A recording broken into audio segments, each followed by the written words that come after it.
Hello. In today's video, we're going to talk about posture. And the question to ask here is, do your clothes dictate how your body feels and moves, or do you dictate how your body feels and moves in those clothes? And I think the answer is obvious from the start, right? I think you need to dictate how your body moves and feels in your clothes. Your clothes obviously are subservient to you. They are objects that you've purchased to keep you warm, to keep you comfortable, perhaps fashionable, and they should not be allowed to restrict your movements in any sort of way.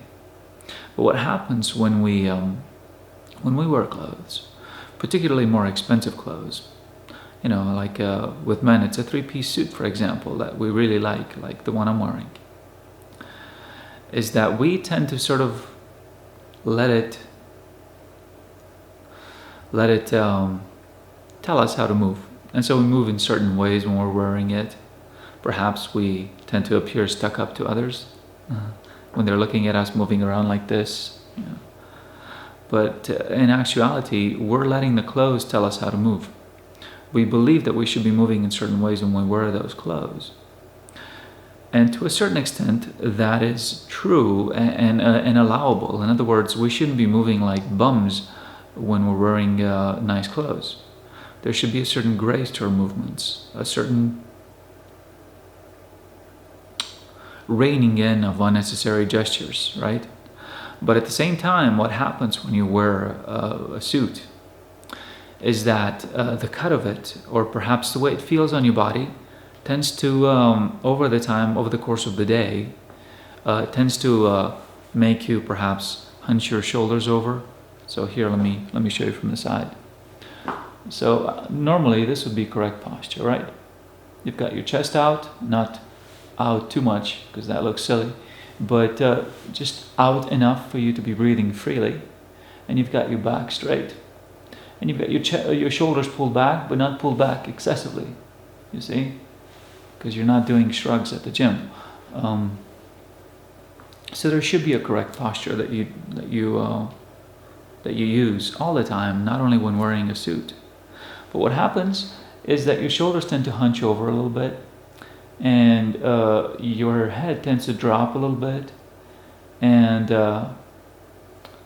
perhaps over the course of the day you get tired, keeping your body upright and straight, and so you tend to sort of not only lean forward and get your shoulders slunched or hunched over, but you also tend to drop down a little bit, from your knees, trying to bear the weight of your burdens, the stress of your work, whatever. And it's not healthy to maintain a posture like this. I've seen people, like this, walking around, and it's not healthy. So I'm going to show you a few posture correction exercises that you can do throughout the day, and actually I encourage you to do throughout the day to make sure that you're keeping correct posture. And believe me, this video is for myself as much as for you, because I tend to do the same. I work at the computer all day long, and so I tend to hunch over like this, I start typing and focusing at the screen, but it's not healthy posture. And so every once in a while I get up and I stretch, and it helps me out a lot, tremendously. So I'm here in front of my library, and you may be wondering, gee, what kind of posture correction exercises is he going to do in front of his library? Certainly not with books. Books are for reading, not posture. But what I've got here is this bar on which the ladder from my library rests, so I can have access to the books on the upper shelves. And I put this bar in purposely at this height. Well, it's not only the optimal height for the total height of the room in order to get access to the upper shelves, but it also happens to be the height at which I can have easy access to it to do pull-ups.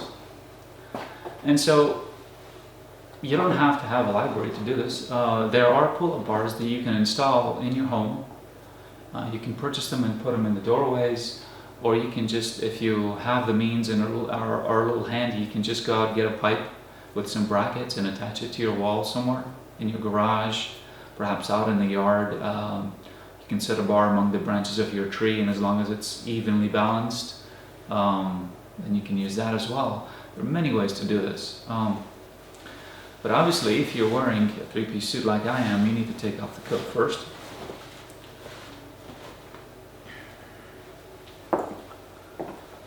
And you shouldn't be afraid of wrinkling your clothes. As I mentioned before at the start of the video, your clothes are subservient to you. You know, they're objects that you use, and use them any way you see fit. If they stand in the way of your health and your posture, then by all means make them do whatever you need to make them do to stay healthy and energetic and vibrant. That's the most important thing in our lives, not, oh my goodness, I'm putting a wrinkle in my clothes. You know, that's not important. You have an ironing board, you have an iron, or you have a dry cleaner that you take them to, use them. Okay? So obviously when you do pull-ups, or when you just hang on the bar like I do to correct my posture and to stretch my back muscles, your shirt's going to come out of your pants. Your tie knot's going to get all mushed. That's okay. Just redo it, or loosen it up before you start doing this, and then do it back up again. Tighten it. That's fine. There's no problem with resetting your clothes and your trousers. That's okay. It's perfectly fine. It's actually recommended that you do this throughout the day because it also helps to correct your posture. So, this is what I do. I hang on the bar and I stretch my back muscles. And I don't care that my shirt comes out of my pants. Really. Or that I may mess up my bow tie or whatever. The important thing is for me to stretch out my back, relax the muscles, maybe twist around a bit. And make my body feel alive. As in L-I-T-H-E, live. Alive. Flexible, energetic. So, this is what I do, I may hang for a minute or two, just breathing deeply. And breathing is actually another wonderful exercise that you can do to introduce oxygen in your body, obviously, but extra oxygen in your body, because what happens during the day is that we tend to breathe a little shallower than we would when we exercise or when we walk outside. We sit at our desks, so we read and we get concentrated on these reports or articles or whatever we're doing in our work, and we forget to breathe. We forget to breathe properly, and then we start getting headaches, and we start feeling like we're low on energy, and our brains don't function as well as it should, and we wonder what's going on, and we go and load up on caffeine or sweets or other things, perhaps headache medicine, and we wonder why things don't get better. It's actually because we're not oxygenating enough. We're not breathing deeply enough. There's a wonderful book that I have somewhere in my library here. I don't think I can find it right now. It's somewhere around here. It's called Forever Young. It was written by a woman back in the 50s. I can't remember her name. Yeah, sorry, I'm really bad with names. I can't remember her name right now. But in that book, and she cured herself of some pretty serious diseases back then through yoga. I'm not advising that you start doing yoga, but at the very least, follow her advice on this, on breathing. She says that if you at least breathe deeply and slowly 60 times a day, you can cure most problems with your body, like chronic headaches and fatigue and a low immune system and whatnot.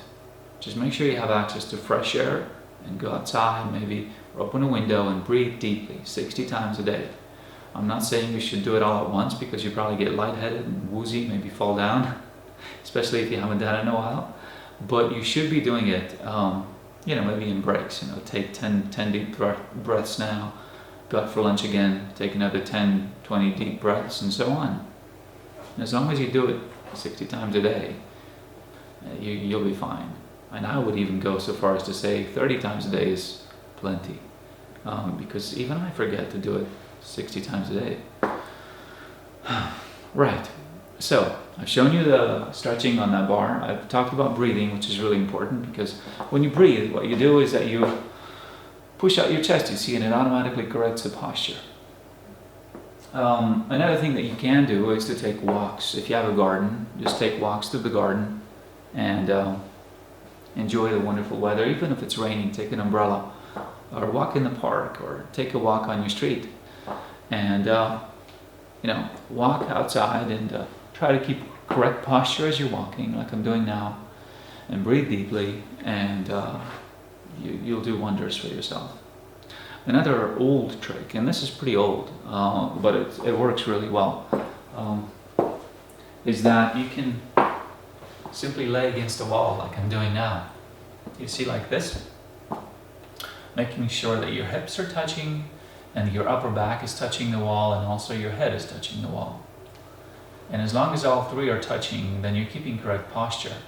You might also want to touch your elbows to the wall as well. And this is what correct posture looks like. And just sit against the wall and just relax for a bit.